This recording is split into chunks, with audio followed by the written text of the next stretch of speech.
আসসালামু আলাইকুম। বিটিভি চট্টগ্রামের সংবাদে সবাইকে স্বাগত জানাচ্ছি। আমি রেখা নাজনীন। প্রথমেই সংবাদ শিরোনাম। প্রধান উপদেষ্টা প্রফেসর মোহাম্মদ ইউনূসের কাছে জুলাই জাতীয় সনদ বাস্তবায়নের সুপারিশ হস্তান্তর। বিকল্প প্রস্তাব সহ দুটি প্রস্তাব দিয়েছে জাতীয় ঐক্যমত্য কমিশন, জানালেন অধ্যাপক আলী রিয়াজ। আগামী নির্বাচনে প্রিজাইডিং অফিসারের নিরাপত্তায় একজন আনসার সদস্য অস্ত্রসহ নিয়োজিত থাকবে, বললেন স্বরাষ্ট্র উপদেষ্টা।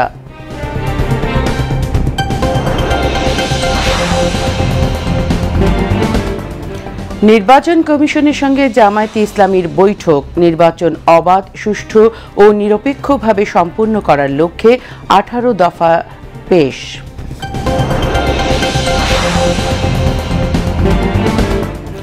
বিটিভির জনপ্রিয় প্রতিভা অন্বেষণ প্রতিযোগিতা নতুন কুড়ির সেরা 10 পর্ব শেষ হচ্ছে আগামীকাল।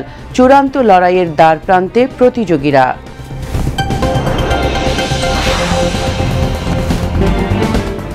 গাজায় বল প্রয়োগের মাধ্যমে শান্তি স্থাপনে কেউ যুক্ত হতে চাইবে না, মন্তব্য জর্ডানের রাজার।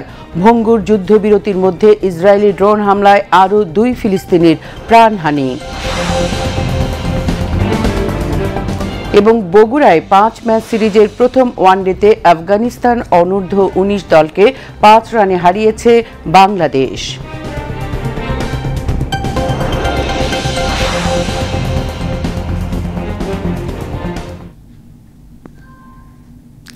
এতক্ষণ সংবাদ শিরোনাম শুনলেন, এবার বিস্তারিত। জুলাই জাতীয় সনদ বাস্তবায়নের উপায় সম্পর্কিত সুপারিশ অন্তর্বর্তীকালীন সরকারের প্রধান উপদেষ্টা প্রফেসর মোহাম্মদ ইউনূসের কাছে হস্তান্তর করেছে জাতীয় ঐক্যমত্য কমিশন।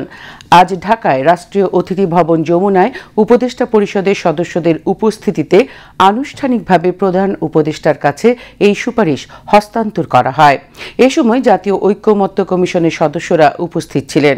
অনুষ্ঠানে প্রধান উপদেষ্টা প্রফেসর মোহাম্মদ ইউনূস বলেন, জুলাই জাতীয় সনদের যথাযথ বাস্তবায়ন জাতিকে অতীতের বোঝা থেকে মুক্ত করতে এবং এগিয়ে যাওয়ার জন্য সাহায্য করবে।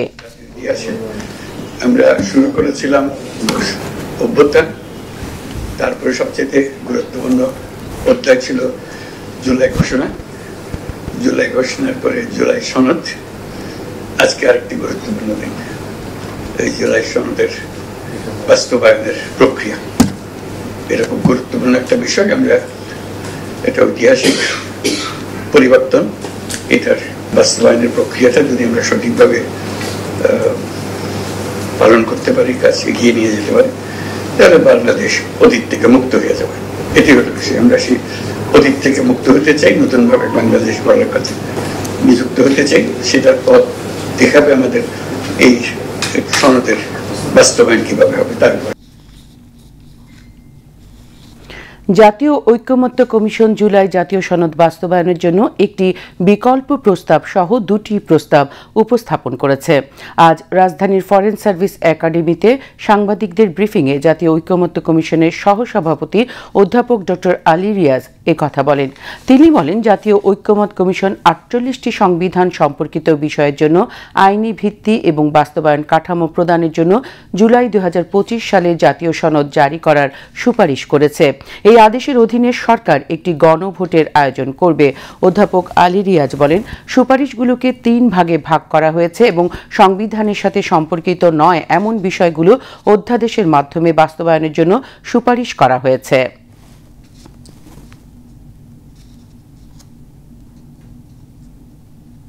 আইনি ভিত্তি প্রদান, বাস্তবায়নের রূপরেখা নির্দেশ করার জন্য রাজনৈতিক দলগুলোর অনুরোধের প্রেক্ষাপটে আমরা একটি বিশেষজ্ঞ দলের সহযোগিতা নিয়েছি, সাহায্য নিয়েছি, যাতে অন্তর্ভুক্ত ছিলেন 2 জন সাবেক বিচারপতি, 3 জন আইনজীবী এবং 1 জন আইনের শিক্ষক।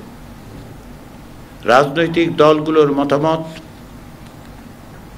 বিশেষজ্ঞদের মতামত, আমাদের কমিশনের সম্মানিত সদস্যদের অভিজ্ঞতা এবং আন্তরিকতার প্রেক্ষাপটে আমরা সুপারিশগুলো তৈরি করেছি।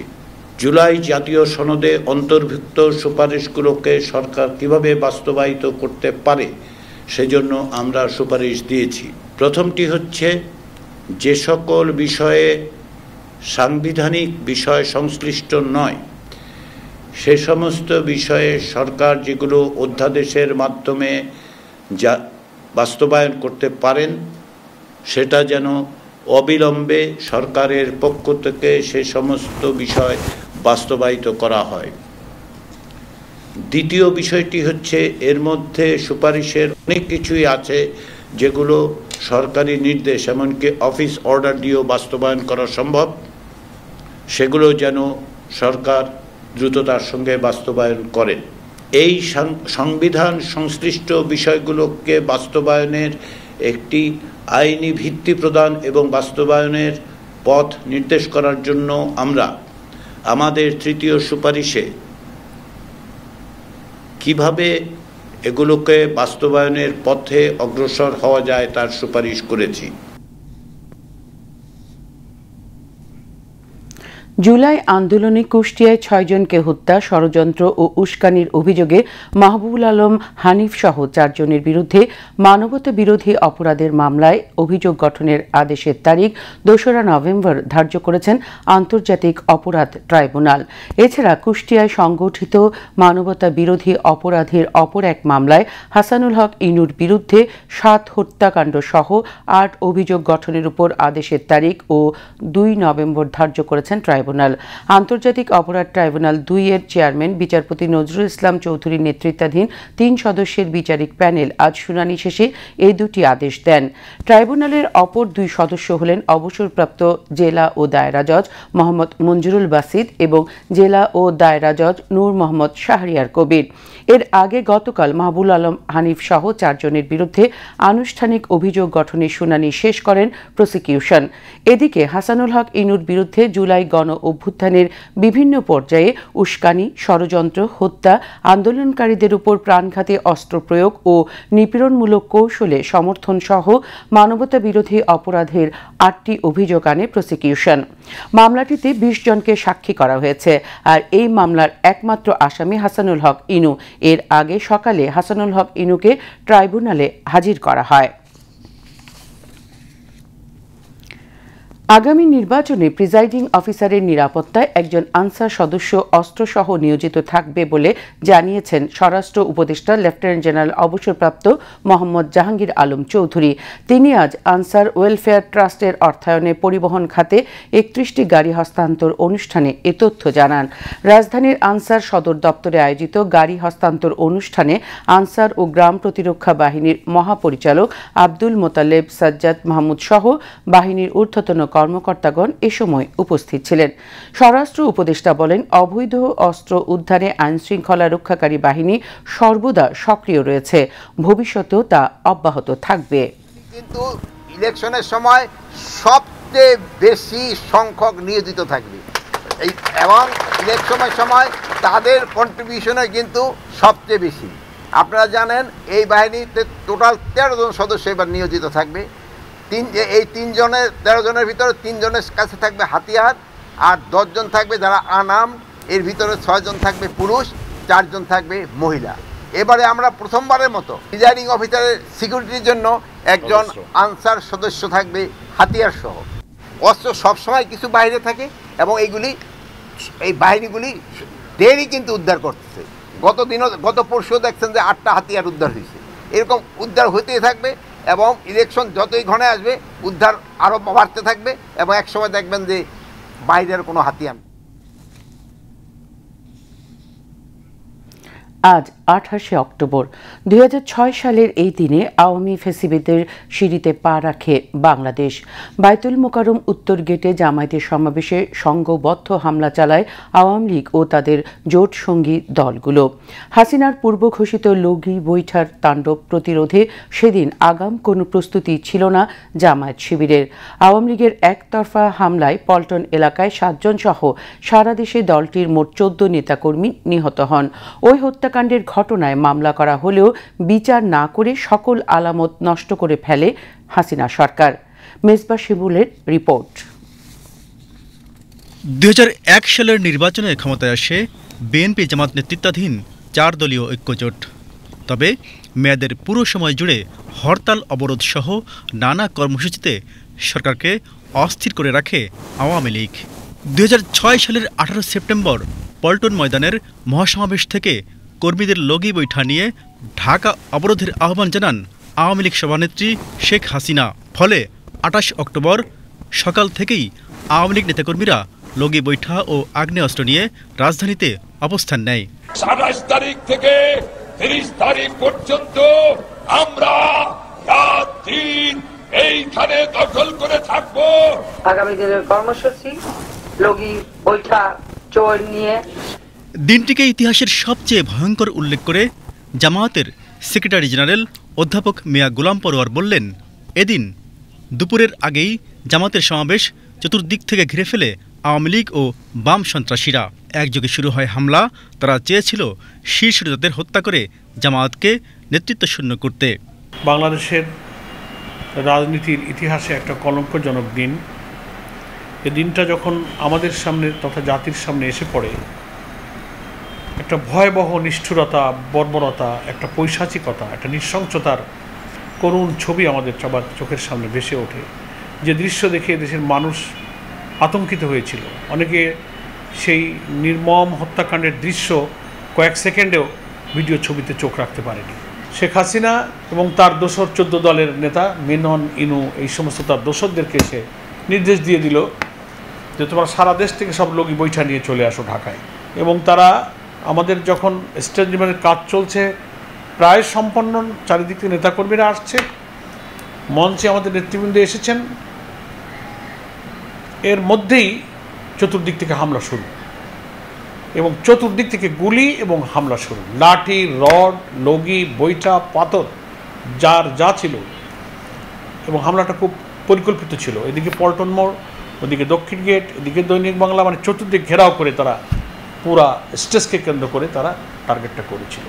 উদ্দেশ্য ছিল আমাদের জনগণের উপরে হামলা করে নিষ্ঠুরভাবে তাদেরকে হত্যা করা এবং প্রধানত আমাদের দলের নেতা মৌলানা মতিউর রহমান নিজামী মঞ্চে আর অন্যান্য নেতৃবৃন্দের উপরে জাতীয় নেতাদেরকে তারা টার্গেট করেছিল, তাদেরকে হত্যা করবে।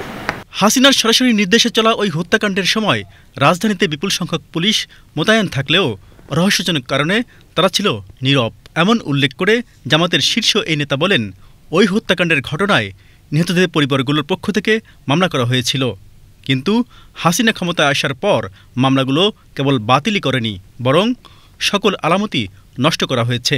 সরকারের আইন মন্ত্রণালয়, স্বরাষ্ট্র মন্ত্রণালয় উচিত এটা তদন্ত করে সেই ফাইলগুলো কোথায় গেল, দপ্তরের সংশ্লিষ্ট কর্মকর্তাকে দায়বদ্ধ করে সেই মামলাগুলো পুনরুজ্জীবিত করা, প্রয়োজনে নতুন করে সেই মামলা দায়ের করে খুনি হাসিনার বিরুদ্ধে এই মানবতা বিরোধী অপরাধের ট্রাইব্যুনালের প্রয়োজন নতুন মামলা করা উচিত। আমরা এটা দাবি করি। আমরা এই মামলাগুলো শেষ পরিস্থিতি কোথায় গিয়ে দাঁড়িয়েছে এই নথিগুলো আমরা বের করার চেষ্টা করছি এবং আমাদের মধ্যে একটা সিদ্ধান্ত হয়েছে যে এ ব্যাপারে আমরা একটা পদক্ষেপ নিতে পারি। বিশ্লেষকদের মতে ওই গণহত্যাই দেশে ফ্যাসিবাদের বীজ বপন করেছিল। তারপর 2009 সালে আওয়ামী লীগ সরকার গঠন করলে তা আনুষ্ঠানিকভাবে প্রতিষ্ঠা পায়। অবশেষে গুম, খুন আর গণহত্যার এক দীর্ঘ পথ মাড়িয়ে আসে 24-এর 5 আগস্ট। ছাত্র জনতার গণ অভ্যুত্থানে ক্ষমতা ছেড়ে ভারতে পালিয়ে যায় খুনি শেখ হাসিনা ও তার দোসররা। মেজবা শিমুল, বিটিভি নিউজ। নির্বাচন কমিশনের সঙ্গে বৈঠক করেছেন জামায়াতে ইসলামীর সেক্রেটারি জেনারেল মিয়া গোলাম পরোয়ারের নেতৃত্বে 7 সদস্যের প্রতিনিধি দল।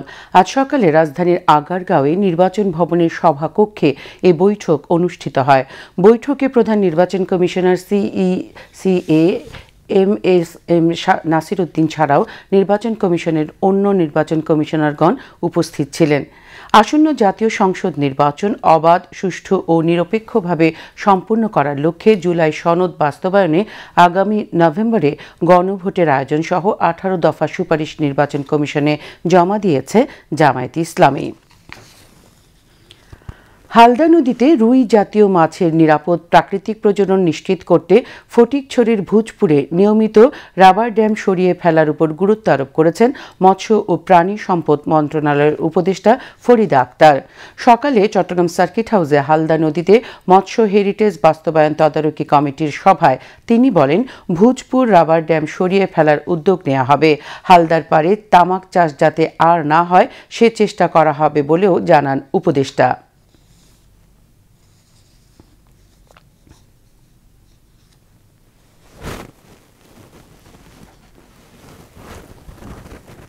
এবার যেন হালদা নদীর পাড়টাকে মুক্ত রাখা যায়, তামাক চাষ মুক্ত থাকতে হবে হালদা নদীর পাড়, এবং এখানে কৃষি মন্ত্রণালয়ের সরাসরি ভূমিকা আমি দেখতে চাই। রাবার ড্যামটা আমার মনে হয় অবশ্যই আমাদেরকে বন্ধ করতে হবে বা পরিবর্তন করতে হবে। নাব্যতার কারণে কিন্তু ওখানে বড় রুই কাতলা এখন আর নাই। হ্যাঁ, যেটা আগে মোট আহরণের ৮০% ছিল রুই কাতলা শোল, এখন রুই কাতলা শোলের পরিমাণ দাঁড়িয়েছে বিএফআরআই এর তথ্য 0.81%। তো দূষণটা কিন্তু হালদা নদী তো গন্ধ শুকে আসছে, মানে রীতিমতো গন্ধ, কালো পানি চোখে দেখছি, মাছ ভাসতে দেখে আসছে।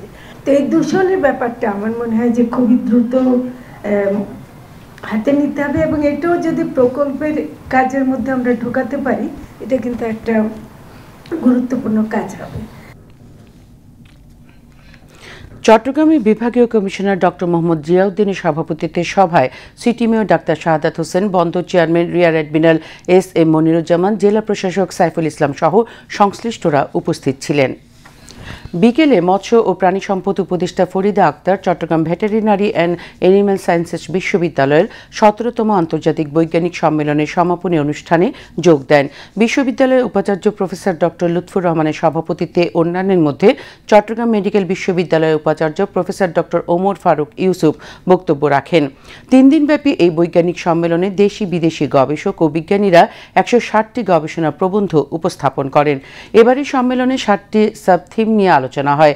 এর মধ্যে রয়েছে পশু ও পোল্ট্রি ব্যবস্থাপনা, ব্লু ইকোনমি, খাদ্য নিরাপত্তা ও প্রক্রিয়াজাতকরণ, জেনেটিক টুলসের মাধ্যমে প্রাণী সম্পদ উন্নয়ন, পোষা প্রাণী ও বন্যপ্রাণীর স্বাস্থ্যসেবা, ওয়ান হেলথ ব্যবস্থা ও গবেষণা উদ্ভাবন। বাংলাদেশ টেলিভিশনের জনপ্রিয় প্রতিভা অন্বেষণ প্রতিযোগিতা নতুন কুড়ির বহুল প্রতীক্ষিত সেরা ১০ পর্ব প্রায় শেষের দিকে। দেশের নানা প্রান্ত থেকে উঠে আসা শত শত মেধাবী শিশু কিশোর দীর্ঘ প্রস্তুতি আর অগণিত স্বপ্ন বুকে নিয়ে পৌঁছেছে তাদের কাঙ্ক্ষিত মঞ্চে নতুন কুড়ির সেরা ১০ পর্বে। ৩টি ধাপের কঠিন প্রতিযোগিতা পেরিয়ে এখন তারা দাঁড়িয়ে আছে চূড়ান্ত লড়াইয়ের দ্বার প্রান্তে। বিস্তারিত জানাচ্ছেন শাবনাজ স্মৃতি।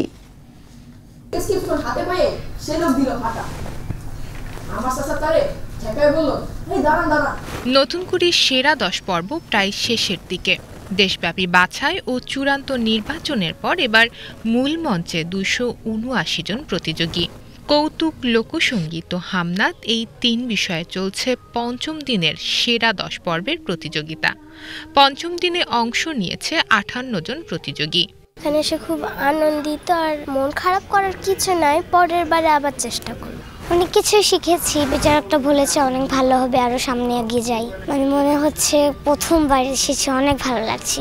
এখানে এসে আমার অনেক ভালো লাগছে, এবং আমি যেন আরো দূর পর্যন্ত যাই এবং প্রথম স্থান অধিকার করি সেই ইচ্ছা আছে। কৌতুক নিয়ে ইচ্ছা আছে যে সবার সাথে, মানে সবাইকে অনেক হাসানো, এবং সবাই যদি হাসে তাহলে তো আমিও হাসবো। এর জন্য ফাইনালে না যেতে পারলে আমার কোনো কষ্ট লাগবে না, কারণ কিনা আমি যে এত দূর আসতে পেরেছি এটাই আমার কাছে অনেক। নিজের পারফরম্যান্স দিয়ে বিচারকদের মুগ্ধ করার চেষ্টা প্রত্যেক প্রতিযোগীরই। প্রতিযোগীদের সাথে অভিভাবকরাও আবেগ আপ্লুত এবং গর্বিত নিজেদের সন্তানকে নিয়ে। যখন আমি সেরা ১০-এর রেজাল্টটা দেখলাম, আনন্দে আমার চোখে পানি এসে গেছে। সেরা ১০-এর মধ্যে আমার ছেলে ১ নম্বরে প্লেস পাইছে, মানে কি বলবো, মানে খুশিতে কথা বলার মতো না।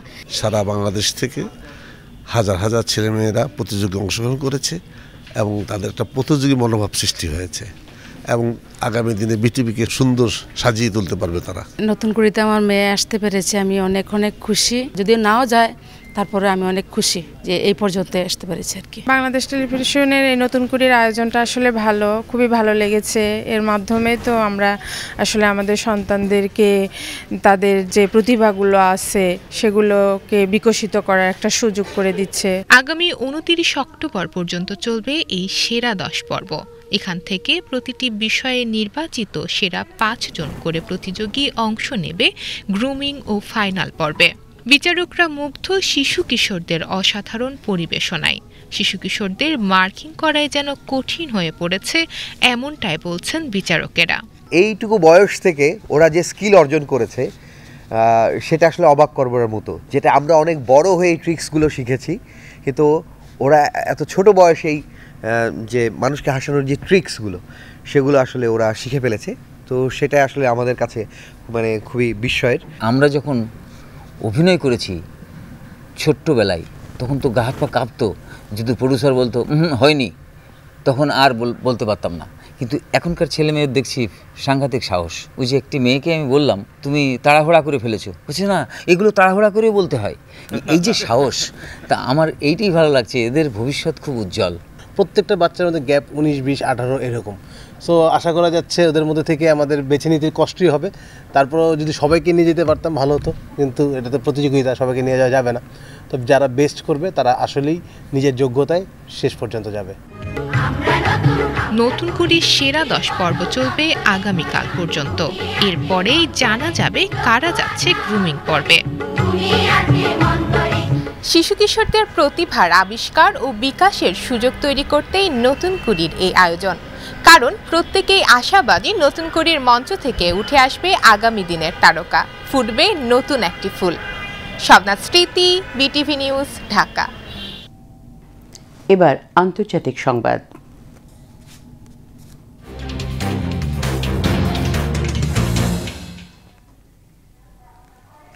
যুদ্ধবিরতির মধ্যে ফিলিস্তিনের গাজা উপত্যকায় ইসরায়েলের নৃশংস হামলা অব্যাহত রয়েছে।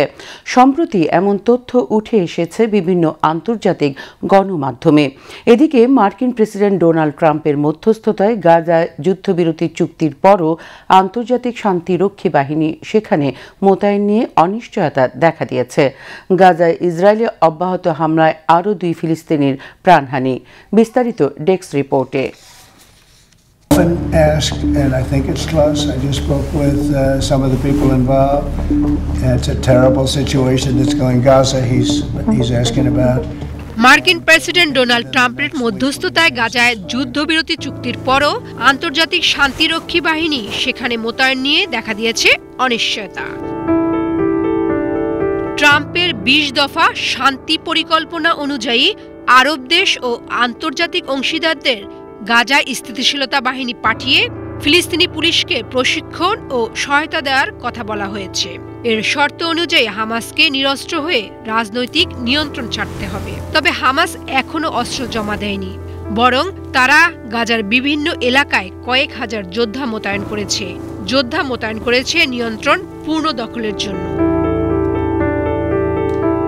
আর ফিলিস্তিনি অন্যান্য সশস্ত্র গোষ্ঠীগুলো গাজার কিছু অংশে সক্রিয় বলে জানা গেছে। বিবিসিকে দেয়া সাক্ষাৎকারে জর্ডানের রানী রানিয়া গাজার চলমান যুদ্ধ নিয়ে আন্তর্জাতিক সম্প্রদায়ের নিষ্ক্রিয়তার সমালোচনা করেছেন। তিনি বলেন, গত 2 বছর ধরে একজন মা হিসেবে দেখছি শিশুরা কাঁপছে, অনাহারে আছে, ভয় পাচ্ছে, আর আমরা কিছুই করতে পারছি না। পুরো পৃথিবী দেখছে, তবুও কিছু করছে না।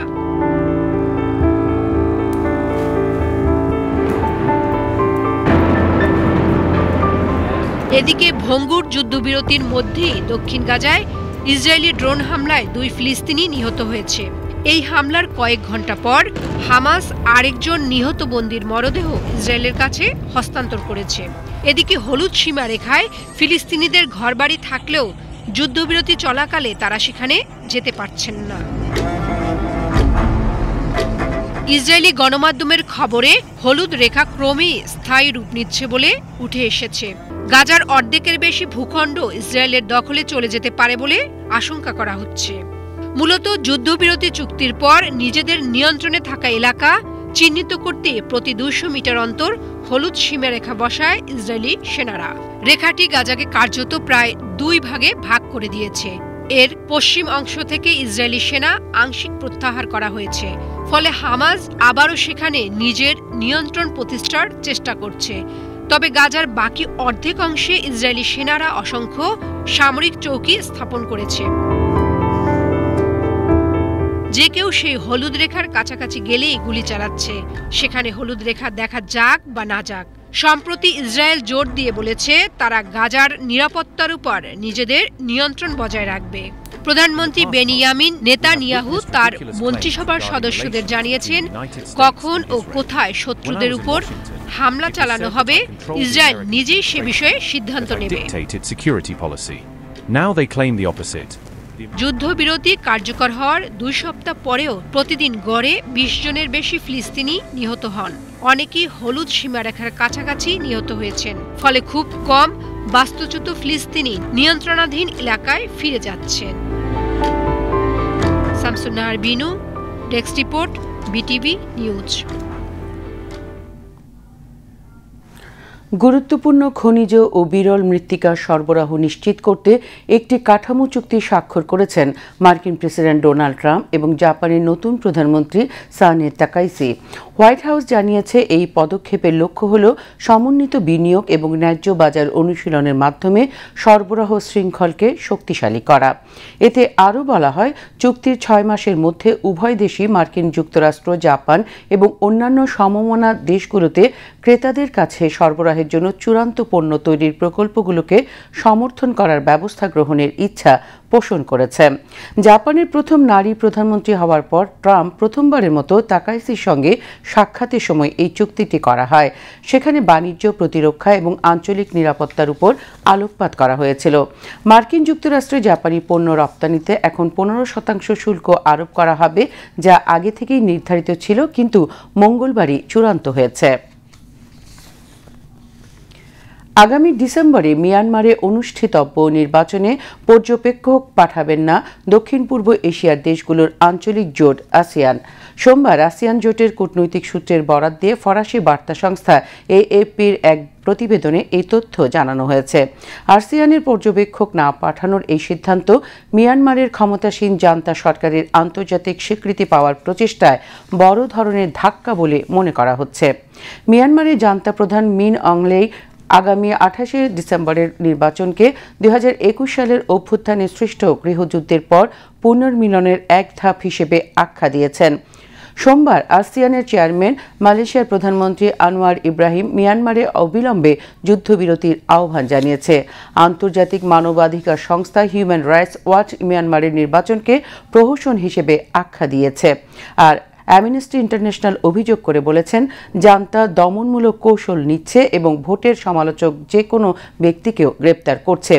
এদিকে 3 দিনব্যাপী আসিয়ান সম্মেলন আজ শেষ হচ্ছে। এবারের সম্মেলনে থাইল্যান্ড, কম্বোডিয়া সংঘাতের অবসান এবং ট্রাম্পের উপস্থিতি এটিকে একটি বিরল সাফল্যে পরিণত করেছে। কুয়ালালামপুর সম্মেলনে আরেকটি ঐতিহাসিক ঘটনা ঘটেছে, আর তা হল আসিয়ানের আনুষ্ঠানিক সদস্য হয়েছে পূর্ব তিমুর। এতে দক্ষিণ পূর্ব এশিয়া এখন সম্পূর্ণভাবে ভৌগোলিকভাবে একীভূত হল। মাত্র 14 লাখ জনসংখ্যার এই দেশ আশা করছে আঞ্চলিক অর্থনীতির সঙ্গে একীভূত হয়ে তাদের উন্নয়ন ত্বরান্বিত হবে। আবারও দেশের খবর। জামায়াতে ইসলামী চট্টগ্রাম মহানগরীর উদ্যোগে বিক্ষোভ মিছিল ও সমাবেশ অনুষ্ঠিত হয়েছে। বিকেলে নগরীর দেওয়ানহাট মোড়ে সমাবেশে প্রধান অতিথি ছিলেন জামায়াতে ইসলামী কেন্দ্রীয় কর্মপরিষদ সদস্য ও চট্টগ্রাম অঞ্চল টিম সদস্য অধ্যাপক আহসানুল্লাহ। মহানগর জামায়াতের ভারপ্রাপ্ত আমির মোহাম্মদ নজরুল ইসলামের সভাপতিত্বে এবং অ্যাসিস্ট্যান্ট সেক্রেটারি মোহাম্মদুল্লাহ, ফয়সাল মোহাম্মদ ইউনুস ও মোর্শেদুল ইসলাম চৌধুরীর পরিচালনায় অন্যান্যের মধ্যে সেক্রেটারি অধ্যক্ষ মোহাম্মদ নুরুল আমিন, অ্যাসিস্ট্যান্ট সেক্রেটারি অধ্যক্ষ মাওলানা খায়রুল বাশার, সাংগঠনিক সম্পাদক অধ্যক্ষ শামসুজ্জামান হেলালি, নগর শ্রমিক কল্যাণ ফেডারেশনের সভাপতি এস.এম. লুৎফুর রহমান সহ দলীয় নেতৃবৃন্দ বক্তব্য রাখেন। পরে দেওয়ানহাট থেকে একটি বিক্ষোভ মিছিল আগ্রাবাদ এলাকা প্রদক্ষিণ করে। শেয়ার বাজারের খবর।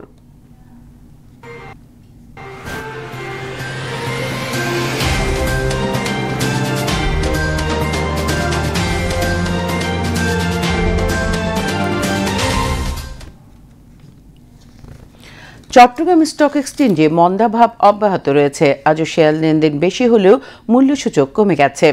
দিন শেষে সার্বিক সূচক দাঁড়িয়েছে 14,250.39, যা গতকালের চেয়ে শতকরা 0.52 কম। এছাড়া সিএসই 30-এর মূল্যসূচক দাঁড়ায় 12,594.53, যা গতকালের চেয়ে শতকরা 0.86 কম। আজ 187টি কোম্পানির 31,31,859টি শেয়ার লেনদেন হয়, যার মূল্য 35,58,92,000 টাকারও বেশি। এর মধ্যে 58টি কোম্পানির শেয়ার দাম বেড়েছে, 104টির কমেছে এবং 25টির দাম অপরিবর্তিত রয়েছে।